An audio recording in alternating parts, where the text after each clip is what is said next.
అంటే కుజదోషం అనేది ఎలా వస్తుంది మనిషికి? అంటే పూర్వజన్మలో ఏమన్నా చేస్తే వస్తుందా? ఈ అది జన్మలోనే పూర్వజన్మ సుకృతాబంధం కాదు. వాళ్ళు పుట్టిన గడియ, వాళ్ళు ఏ నక్షత్రంలో పుట్టారు, హ్మ్. ఏ జాతక టైంలో పుట్టారు, హ్మ్. వాళ్ళకి ఏ రాశి ఫలం కలిసి వస్తుంది, వాళ్ళ పుట్టిన గడియను బట్టి, నడిసే నడవడి, వాళ్ళ జన్మించిన టయాన్ని బట్టి వచ్చేదే కుజదోష ప్రభావం. అర్థమైందా తల్లి? వాళ్ళకి వచ్చిన పుట్టక టయాన్ని బట్టి వచ్చేదే కుజదోషం. ఇప్పుడు భార్యాభర్తల మధ్య చాలా సమస్యలు చూస్తున్నాం ఈ రోజుల్లో. అవును తల్లి. అంటే వాళ్ళిద్దరి మధ్య సమస్యల్ని మీరెలా పరిష్కరిస్తారు? భార్యాభర్తల మధ్యలో వచ్చే చిన్న చిన్న సమస్యలకి మనం పరిష్కారం మామూలుగానే చెప్తాం తల్లి. వాళ్ళకి చెడు సమస్యకు గురైపోయి వాళ్ళ భార్యాభర్తల మధ్యలో మనశ్శాంతి లేకోకుండా, ఆరోగ్య శాంతి లేకోకుండా, ధన నష్టం జరుగుతూ వాళ్ళ కుటుంబంలో మనశ్శాంతికి గురైన వాళ్ళు చాలామంది ఉన్నారు.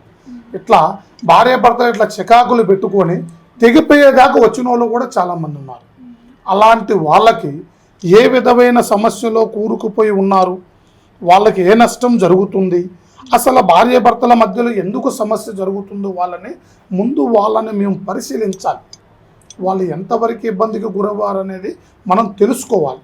వాళ్ళ గ్రహస్థితికి గురయ్యారా, మంత్రానికి గురయ్యారా, శాతపడికి గురయ్యారా, తంత్రానికి గురయ్యారా, యంత్ర సమస్య వల్ల గురయ్యారా, లేదా ఒక గాలి సమస్య వల్ల ప్రభావంలో ఉన్నారా అనేది మనం ముందుగా తెలుసుకోవాలి.